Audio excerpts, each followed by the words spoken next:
जय हिंद। अभी आप समझने वाले हैं वियोजन अभिक्रिया।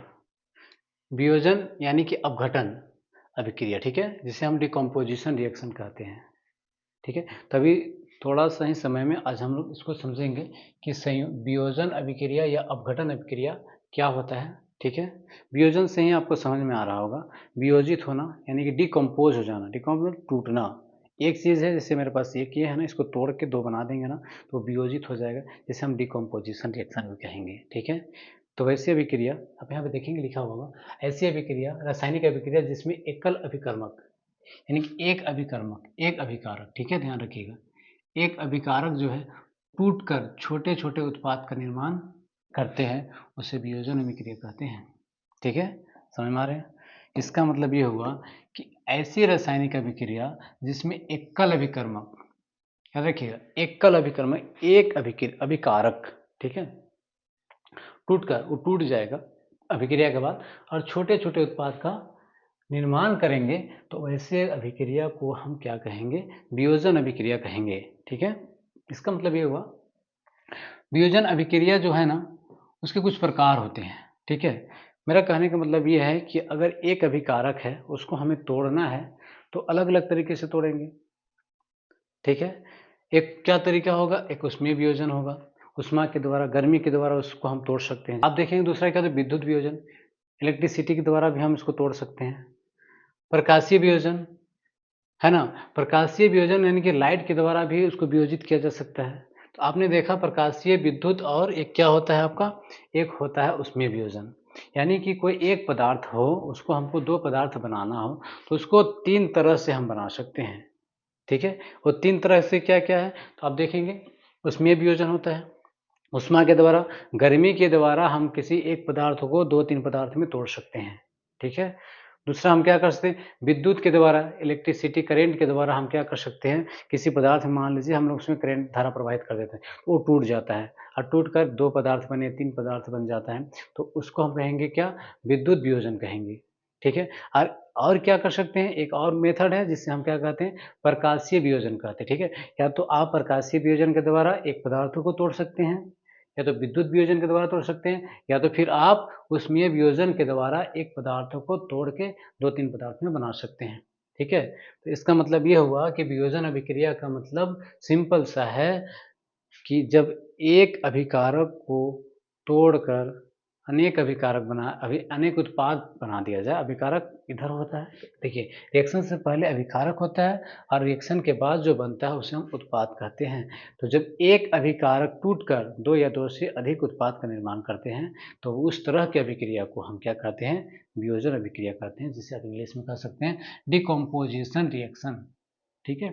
तो देखिए क्या लिखा है, ऐसी रासायनिक अभिक्रिया जिसमें एकल अभिकर्मक टूटकर छोटे छोटे उत्पाद का निर्माण करते हैं, उसे वियोजन अभिक्रिया कहते हैं। तो वियोजन अभिक्रिया के तीन प्रकार हैं, पहला ऊष्मीय, विद्युत, फिर क्या है, प्रकाशीय वियोजन, ठीक है। तो इसे देखिए आप यहाँ पे, एक अभिकारक है, इसको हमने रिएक्शन कराया तो एक दो तीन उत्पाद में टूट गया, यानी कि एक था वो तीन में टूटा, एक रहे और तीन में टूट जाए, दो में टूट जाए, चार में टूट जाए, तो उस तरह के अभिक्रिया को हम ही वियोजन अभिक्रिया कहते हैं, ठीक है। तो देखिए, वियोजन अभिक्रिया हमने आपको बताया तीन तरह से हो सकता है। तो पहला क्या है, ऊष्मीय वियोजन। तो सबसे पहले हम लोग समझेंगे ऊष्मीय वियोजन। ऊष्मा मतलब गर्मी होता है, याद रखिएगा, ठीक है।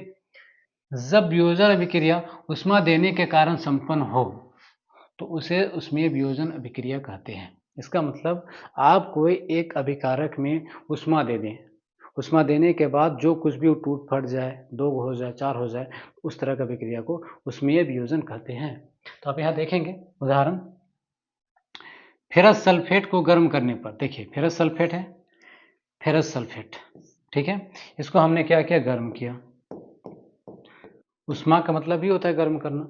तो फेरस सल्फेट को गर्म करने पर फेरिक ऑक्साइड क्या बन गया, फेरिक ऑक्साइड, सल्फर डाइऑक्साइड और सल्फर ट्राइऑक्साइड, ट्राइऑक्साइड प्राप्त होता है। इसका मतलब आपने समझा, आपने ये समझा कि जब हम क्या करते हैं, फेरस सल्फेट को गर्म करेंगे, यह है फेरस सल्फेट, याद रखिएगा। फेरस सल्फेट को हमने क्या किया, गर्म कराया, गर्म किया यानी कि अभिक्रिया कराया, तो ये टूट गया आपस में, टूट के क्या बनाया, फेरस ऑक्साइड, ठीक है, और क्या बना, सल्फर डाइऑक्साइड और सल्फर ट्राइऑक्साइड बना, ठीक है। यानी कि एक पदार्थ जो था वो टूटकर 1, 2, 3 तत्वों में विभाजित हो गया। इसी को हम तो कहते हैं वियोजन अभिक्रिया। ऊष्मा के द्वारा हुआ इसलिए ऊष्मीय वियोजन है, ठीक है। तो अगर ये समीकरण संतुलित है तो ठीक है, नहीं तो आप चाहें तो इसे संतुलित कर सकते हैं, ठीक है। देखिए संतुलित कैसे करेंगे, एफ ई यहाँ 1 है, यहाँ पे देखेंगे तो 2 है, ठीक है। तो आपको क्या करना है, यहाँ 2 लिख देना है। अब देखिए एफ ई 2 हो गया, यहाँ भी एफ ई 2 हो गया, ठीक है। सल्फर यहाँ पे 2 है, क्योंकि ये जो बाहर है ना ये इसके साथ गुना सबके साथ होता है। सल्फर 2 है, तो आप इधर आएंगे तो सल्फर यहाँ कितना है, तो सल्फर 1 है और 1 यहाँ है, 2 है, ठीक है, कोई दिक्कत नहीं है। उसके बाद ऑक्सीजन देखिए 4 यहाँ पे है और 2 यहाँ, तो 4 दूनी 8, तो ऑक्सीजन यहाँ पे कितना है 3 और यहाँ 2, 5 और 3 8, ठीक है। ये हो गया आपका समीकरण संतुलित। इसको अगर मैं साफ साफ लिख दूं तो 2FeSO4 हो गया। इसको हमने गर्म किया तो हमारे पास जो बना Fe2O3 plus SO2 plus SO3। अब आप मिला के देखेंगे Fe2 है, यहाँ भी Fe2 है, सल्फर 2 है, इसके साथ गुना होता है 2 है, तो यहाँ पे सल्फर 1 और 1 2 है। ऑक्सीजन यहाँ पे 4 और यहाँ 2 से गुना करेंगे, 4 दूनी 8 है, यहाँ पे आप देखेंगे तो 3 और 2 5 और 3, तो ये संतुलित समीकरण है, ठीक है। तो अगर कहीं पे आप देखेंगे समीकरण संतुलित नहीं होगा तो आपको संतुलित करना जरूरी होता है, ठीक है। चलिए अगला जो वियोजन अभिक्रिया क्या है, तो है विद्युत वियोजन। आप यहाँ पे देखेंगे विद्युत वियोजन, ठीक है, याद रखिए विद्युत वियोजन। इसको हम क्या कहते हैं, इलेक्ट्रोलाइटिक डिसोसिएशन, ठीक है। तो जब वियोजन अभिक्रिया विद्युत प्रवाह करने पर संपन्न हो मतलब खत्म हो, मतलब पूरा हो, है ना। जब किसी अभिकारक में हम विद्युत देंगे, इलेक्ट्रिसिटी प्रवाहित करेंगे, ठीक है, उसके बाद जो अभिक्रिया संपन्न होगा, अभिक्रिया पूरा होगा और अभिक्रिया के बाद हमको पता है उत्पाद मिलेगा, ठीक है। तो उस अभिक्रिया को हम क्या कहते हैं, विद्युत वियोजन अभिक्रिया कहते हैं, विद्युत वियोजन अभिक्रिया कहते हैं, याद रखिएगा वियोजन, ठीक है। जैसे जल में विद्युत धारा प्रवाहित करने पर हाइड्रोजन ऑक्सीजन प्राप्त होता है। पानी है, पानी हम क्या बोलते हैं H2O को, H2O में आप क्या कीजिए, विद्युत दे दीजिए, इलेक्ट्रिसिटी प्रवाहित कीजिए, करंट दीजिए, ठीक है।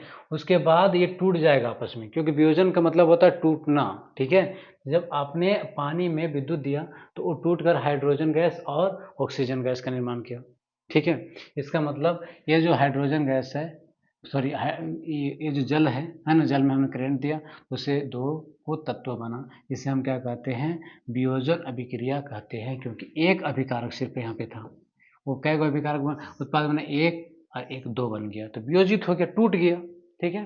तो क्या ये बैलेंस है, तो हम देखेंगे, अब बैलेंस कर लेते हैं। हाइड्रोजन 2 है, यहाँ भी हाइड्रोजन 2 है, ऑक्सीजन 1 है, ऑक्सीजन यहाँ पे 2 है, इसका मतलब यहाँ पे ऑक्सीजन की कमी है, तो आप यहाँ 2 लिख देंगे, ठीक है। अब यहाँ जैसे आपने 2 लिखा तो हाइड्रोजन 4 हो गया, अब हाइड्रोजन यहाँ पे 2 है तो यहाँ पे आप 2 लिख दीजिए। अब देखिए हाइड्रोजन 4 ऑक्सीजन 2 ऑक्सीजन 2, अब समीकरण जो है वो संतुलित भी है और ये परफेक्ट संतुलन है विद्युत वियोजन का, ठीक है। तो आपको समझ में आ रहा होगा कि वियोजन अभिक्रिया क्या है। तो 2 तरह के वियोजन हमने बताया, विद्युत वियोजन और ऊष्मीय वियोजन बताया। तीसरा जो वियोजन है ना वो किस माध्यम से होता है, तो प्रकाशीय वियोजन होता है, प्रकाश के द्वारा होता है, ठीक है। जब वियोजन अभिक्रिया प्रकाश की उपस्थिति में हो, जब वियोजन अभिक्रिया प्रकाश के उपस्थिति में हो तो उस अभिक्रिया को प्रकाशीय वियोजन अभिक्रिया कहते हैं, ठीक है। हो तो उस अभिक्रिया को हम क्या कहते हैं, प्रकाशीय वियोजन। यहाँ पे वियोजन लिखा, मिस्टेक हो गया लिखने में, वियोजन लिखिएगा, ठीक है। प्रकाशीय वियोजन अभिक्रिया कहते हैं वैसी अभिक्रिया जिसमें प्रकाश के द्वारा वियोजित किया जाए अभिकारक को, तो उस अभिक्रिया को हम क्या कहेंगे, प्रकाशीय वियोजन अभिक्रिया कहेंगे, फोटो डिकम्पोजिशन, ठीक है। उदाहरण देख लीजिए आप, सिल्वर ब्रोमाइड, सिल्वर ब्रोमाइड यहाँ पे है, अभिकारक में सिर्फ एक है ना। प्रकाश की उपस्थिति में, प्रकाश यहाँ पे दिए हमने, प्रकाश की उपस्थिति में सिल्वर और ब्रोमीन में टूट जाना, ठीक है। जब सिल्वर ब्रोमाइड के ऊपर प्रकाश पड़ा तो उस सिल्वर और ब्रोमीन में टूट गया, यानी कि एक अभिकारक टूट के दो उत्पाद बन गया, इसलिए वियोजन अभिक्रिया है। और किस माध्यम से हुआ, तो उसका माध्यम था प्रकाश, इसलिए इसको प्रकाशीय वियोजन कहेंगे। ठीक है ना, समझ में आ रहा होगा, बिल्कुल भी समझ में आ रहा होगा। ठीक है, तो देखिए अब जब हम समीकरण लिख दिए तो क्या ये समीकरण संतुलित है, तो उसको एक बार चेक कर लिया जाए। यहाँ पे हमने देखा Ag जो है, ठीक है, एक है, इधर भी एक है, कोई दिक्कत नहीं है। Br ब्रोमीन यहाँ पे एक है, यहाँ पे दो है, इसका मतलब यहाँ ज़्यादा है, यहाँ कम है, तो आप यहाँ पे नहीं लिख सकते, आपको बाहर लिखना पड़ेगा इस तरह से। अब देखिए Ag दो, Ag एक है, यहाँ पे भी आप दो लिख लीजिए। अब देखिए Ag दो है, Br दो है, Ag दो है, Br दो है। अब ये जो समीकरण हमारे पास जो बना वो रियल वाला जो समीकरण हमने अभी बनाया संतुलित करके, वो है 2AgBr, है ना। उसमें हमने क्या क्या प्रकाश दिया, तो क्या बना, Ag यानी कि सिल्वर बना, यहाँ 2 लिखेंगे, प्लस ब्रोमीन। ठीक है, आई होप कि आपको वियोजन अभिक्रिया समझ में आ गया होगा। ठीक है, समझ में तो आ गया होगा ना।